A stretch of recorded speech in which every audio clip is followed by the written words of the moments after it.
Hello, আসসালামু আলাইকুম কমার্সের শিক্ষার্থীরা। অনেকদিন পর তোমাদের সাথে। সো তোমরা একটা বিষয় দেখতে পাচ্ছ, আমাদের দুটো ছবি দেখতে পাচ্ছ। বিশেষ করে এখানে লেখা আছে ants may be small and weak but the plan ahead work hard and stay united. So অনেকেই মনে করতে পারে যে কমার্সের শিক্ষার্থীরা মনে হয় সবার থেকে পিছিয়ে আছে, যারা কমার্স নিয়েছে তারা মনে হয় সায়েন্সের চেয়ে পিছিয়ে পড়েছে কিংবা আর্টসের চেয়ে পিছিয়ে পড়েছে, তাদের মনে হয় কোনো ভবিষ্যৎ নাই কিংবা তারা কোনো ভালো জায়গায় যাইতে পারে না। এটা তোমাদের জন্য, তোমরা নিজেদেরকে অ্যান্ডস ফিল করো। হ্যাঁ, তো সেক্ষেত্রে তোমাদের সাথে এই অ্যান্ডস রিলেটেড করে এই তোমার সাথে কিভাবে অ্যান্ডসের সম্পর্ক আছে কিংবা হচ্ছে গিয়ে তুমি নিজেকে অ্যান্ডস মনে করে লাইফে কিভাবে বড় হবা বা কিভাবে তোমার এই যে এইচএসসি 27 ব্যাচের ফার্স্ট ইয়ার সেকেন্ড ইয়ার একদম অ্যাডমিশন জার্নি পর্যন্ত কিভাবে সব কিছু শেষ মুহূর্ত পর্যন্ত টিকে থাকবা, সেই বিষয় নিয়ে তোমাদের সাথে আজকে আলোচনা করব। দেখো, পিঁপড়ারা সাধারণত অনেক দুর্বল হয়। পিঁপড়াদের ক্ষেত্রে তারা তিনটা বিষয় মেনটেন করে। একটা হচ্ছে তাদের প্ল্যান থাকে, তারা ওয়ার্ক হার্ড করে এবং তারা সবসময় কানেক্টেড থাকে।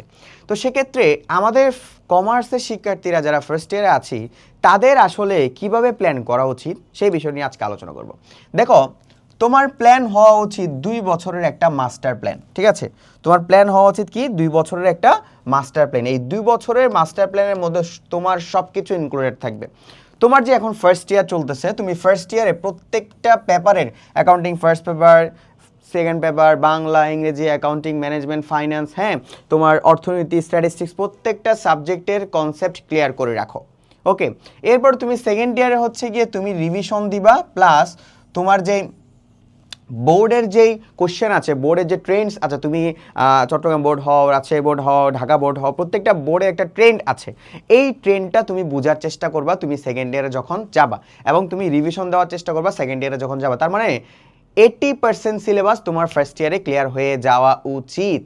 আমি বাহুদ্দিন হৃদয় পার্সোনালি আমার এইচএসসির ফার্স্ট ইয়ারে আমার প্রত্যেকটা পেপারের প্রত্যেকটা টপিকের কিন্তু কনসেপ্ট আমি ক্লিয়ার করে রেখেছিলাম, যার কারণে আমি এইচএসসি তো A+ পেয়েছি এবং ঢাকা বিশ্ববিদ্যালয়ের মতো জায়গায় পড়াশোনা করছি এবং বাংলাদেশের প্রত্যেকটা পাবলিক বিশ্ববিদ্যালয়ে আমি চান্স পেয়েছি অনলি ফর দিস প্ল্যান। ওকে, এরপর আমি যখন আমার টেস্ট এক্সাম আসবে, তখন আমি আমার টেস্ট এক্সামের আগে 2-3 বার আমার সিলেবাস শেষ হওয়া উচিত। এই যে 2 বছরের যে মাস্টার প্ল্যান, এটা তোমাকে এখন থেকেই করে রাখতে হবে। এরপরে হচ্ছে তোমাকে সাবজেক্ট প্রায়োরিটি দিতে হবে। আমার কি প্রত্যেকটা সাবজেক্ট প্রতিদিন পড়াশোনা করা উচিত? না, আমার প্রত্যেকটা সাবজেক্ট কিন্তু আমার প্রতিদিন পড়াশোনা করা উচিত না। প্রত্যেকটা সাবজেক্টের প্রত্যেকটা অধ্যায় আমার প্রতিদিন পড়াশোনা করা উচিত না। আমাকে সাবজেক্ট প্রায়োরিটি করতে হবে। আমি আসলে কোনটাতে খারাপ? আমি অ্যাকাউন্টিংয়ে দুর্বল, একটু সময় বেশি দিই। আমি ইংরেজিতে খারাপ, আমি একটু সময় বেশি দিই। আমার ম্যানেজমেন্ট পড়তে ভালো লাগে না, একটু সময় বেশি দিই। তুমি প্রত্যেকটা দিন 2 থেকে 3টা সাবজেক্টের বেশি পড়াশোনা করা ট্রাই করবা না। যেটা পড়বা সেটা ভালো মতন পড়বা। দেখো, অনেকে জিজ্ঞেস করে যে ভাইয়া কত ঘন্টা পড়বো? ভাইরে ভাই, কত ঘন্টাতে কখনো ফোকাসড হইও না। B focused on quantity, not be focused on quality. হ্যাঁ, আমাকে অবশ্যই কোয়ালিটিতে ফোকাসড করতে হবে। আমি কোয়ান্টিটিতে ফোকাসড করে আমার কোনো লাভ নেই। কোয়ান্টিটি জাস্ট আমার সময় নষ্ট করবে, আমাকে বোঝাবে যে আমি অনেক পড়াশোনা করি। আমার এক বন্ধু ছিল, সে কোয়ান্টিটিতে অনেক বেশি ফোকাস করে। তারা যখন ফোন দিয়ে জিজ্ঞেস করতাম যে কত ঘন্টা পড়াশোনা করেছিস, 12 ঘন্টা, শেষ। আমি তো সেইখানেই খাতাম। হ্যাঁ, কিন্তু আমি বাহুদিনীতে 3-4 ঘন্টার বেশি পড়াশোনা করতাম না। এই 3-4 ঘন্টা এটা আমার কোয়ালিটিফুল পড়াশোনা ছিল, আর যেটা ওর 10 থেকে 12 ঘন্টা সমানও না। হ্যাঁ, যেখানে আমি 3-4 ঘন্টা যে পড়াটা শেষ করতে পারতাম, সেটা 10-12 ঘন্টা সে পড়ে শেষ করতে পারতো না। This is quality. So B focused on quality, not quantity. ঠিক আছে, এরপরে তোমাকে রিভিউ করতে হবে প্রতিটা জিনিস। হ্যাঁ, সেটা ডে ওয়াইজ, প্রত্যেক দিন ডে ওয়াইজ তুমি রিভিউ করবা তোমার পড়াটা, উইক ওয়াইজ তুমি রিভিউ করবা এবং মান্থ ওয়াইজ তুমি কি করবা? রিভিউ করবা। That is your master plan. এভাবে আগাতে থাকো, তোমার পড়া শেষ হবে না তো কার পড়া শেষ হবে? এরপরে তুমি ওয়ার্ক হার্ডের মধ্যে হচ্ছে গিয়ে তুমি 3-5-7 এভাবে রাখার চেষ্টা করবা।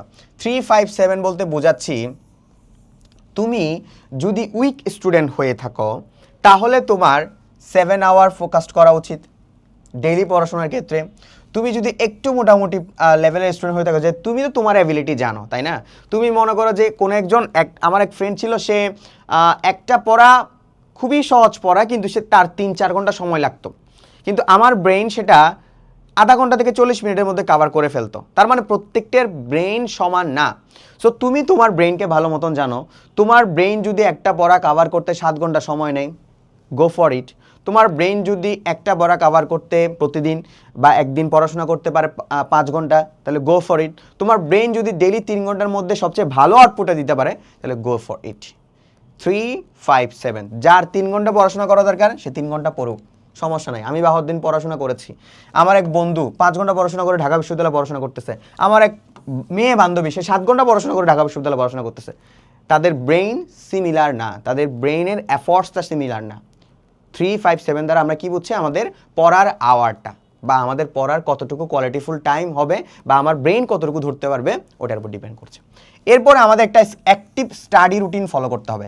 অ্যাক্টিভ স্টাডি রুটিনটা হচ্ছে গিয়ে যে আমি প্রত্যেক দিন এই 3 ঘন্টা এই সময় আমি বসে থাকবই, পড়তে বসবই। আমার বন্ধুরা একটা বিষয় অবাক হয়েছিল যখন আমি এসএসসিতে প্লাস পেয়েছি কিংবা ঢাকা বিশ্ববিদ্যালয়ে চান্স পেয়েছি। তো আমার একটা ফ্রেন্ড সার্কেল ছিল অনেক ভালো, আমরা আড্ডা দিতাম, চা টা খাইতাম, কলেজে মজা করতাম। সো ওরা বিশ্বাসই করতেছিল না যে বাহাউদ্দিন হৃদয় এই জায়গায়, এই পজিশনে কিভাবে। তারা একটা বিষয় বুঝতে পারেনি যে আমার একটা প্রত্যেক দিন অ্যাক্টিভ স্টাডি রুটিন ছিল। ওই টাইমে দুনিয়ার যেই জায়গায় আমি থাকি না কেন আমি পড়তে বসে যাব। এটা আমার অ্যাক্টিভ স্টাডি একটা রুটিন ছিল। তোমাদের প্রত্যেকেরই অ্যাক্টিভ স্টাডি একটা রুটিন থাকা দরকার, একটা টাইম বন্ড থাকা দরকার, যেই টাইমে তোমাকে পড়তে বসতেই হবে, at any how, at any cost.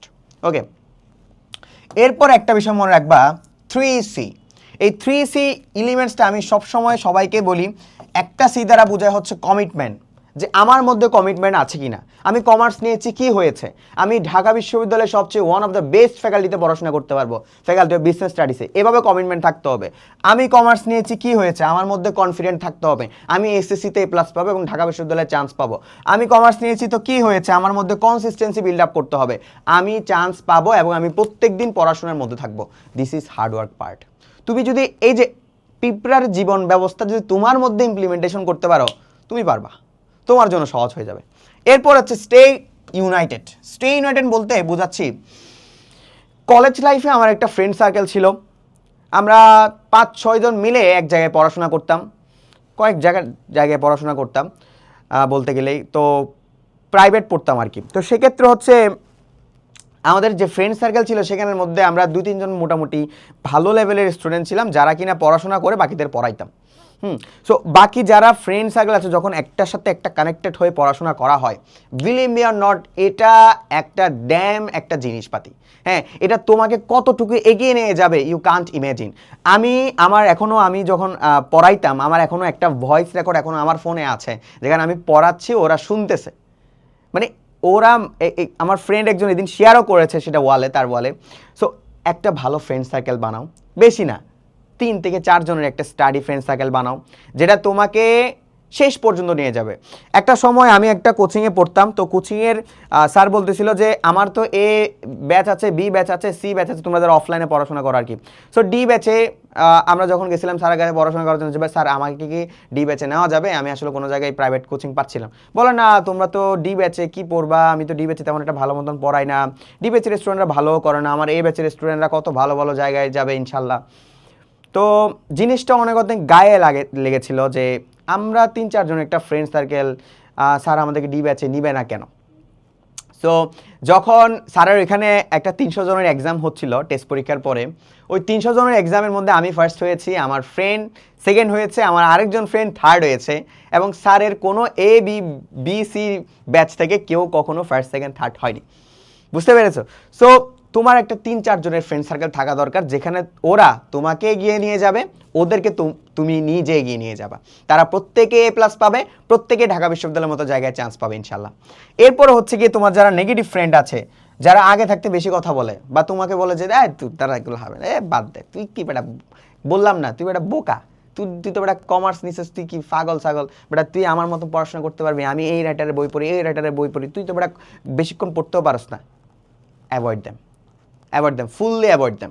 ওকে, এই জিনিস তিনটা, পিঁপড়ার 3টা জীবন ব্যবস্থা যদি তুমি তোমার এইচএসসি লাইফ 27 ব্যাচে যদি ইমপ্লিমেন্টেশন করতে পারো, তোমার লাইফ একটা গেম চেঞ্জিং একটা লাইফ আসবে ইনশাল্লাহ। সো একটা কথা মাথায় রাখবা, পুশ বিয়ন্ড ইয়োর লিমিটস। তোমার লিমিটসের বাইরে তুমি পুশ করো। এই যে পিঁপড়া দেখো, ওর লিমিটসের বাইরে গিয়ে সে পুশ করে যাচ্ছেই, একদম চূড়াতে খাবারটা নিয়ে গিয়েছে। এই যে তার বিয়ন্ডের পিছনে সে পুশ করতেছে, এই যে বিয়ন্ডের পিছনে যখন সে পুশ করবে, সে উইন উইন সিচুয়েশনের মধ্যে সবসময় থাকবে। আর উইন উইন সিচুয়েশন জিনিসটা কি, সে এসএসসির 80% ফোকাসড করেছে, অ্যাডমিশনে 20% ফোকাস করেছে, 100% হয়েছে, এসএসসিতেও এ প্লাস পেয়েছে, এবং তার এসএসসিতে যে অ্যাডমিশন নিয়ে পড়াশোনা করেছে, অ্যাডমিশনে তার তেমন কোনো ঝামেলা হয়নি, এবং সে ঢাকা বিশ্ববিদ্যালয়ের মতো একটা জায়গায় পড়াশোনা করতেছে। দিস ইজ মি, আমি পড়াশোনা করেছি এভাবে, আমার সাথে আরও অসংখ্য ফ্রেন্ডস, অসংখ্য ছেলে মেয়ে এভাবে পড়াশোনা করেছে, তারা সাকসেস হয়েছে। পিঁপড়ার জীবন ব্যবস্থাটা তুমি যদি তোমার লাইফে ইমপ্লিমেন্টেশন করতে পারো, তোমার লাইফটা অনেক সুন্দর হবে, বিলিভ মি অর নট, অনেক সুন্দর হবে। আমি পার্সোনালি আমি অনেক সুখী, অনেক সুখী, আমার কোনো দুঃখ নাই। আমি আমার এসএসসি লাইফে প্লাস পেয়েছি, মা বাবাকে সুখী রাখতে পেরেছি, আমি আমার অ্যাডমিশন লাইফে ভালো করেছি, অ্যাডমিশন এখন বর্তমানে ঢাকা বিশ্ববিদ্যালয়ে পড়াশোনা করছি। দিস ইজ লাইফ, মজা করতেছি, আনন্দ করতেছি। সো এখন থেকে লাইফটা একটু গুছাও। আমরা এখানে কি করতেছি দেখো তো, এই যে হালকেস্টেন একটা জিনিসে বিশ্বাস করে ভাইয়া, সেটা হচ্ছে তারা একাডেমিকও গুছিয়ে দিবে তোমাকে, এই যে 80%, অ্যাডমিশনও গুছিয়ে দিবে তোমাকে 20%, academic two admission course, SSC 27 batch কমার্সের শিক্ষার্থীরা। তাই চোখ বন্ধ করে এই কোর্সে ভর্তি হয়ে যাও, বিলিভ মি অর নট, তুমি সাকসেস হবা। আসসালামু আলাইকুম।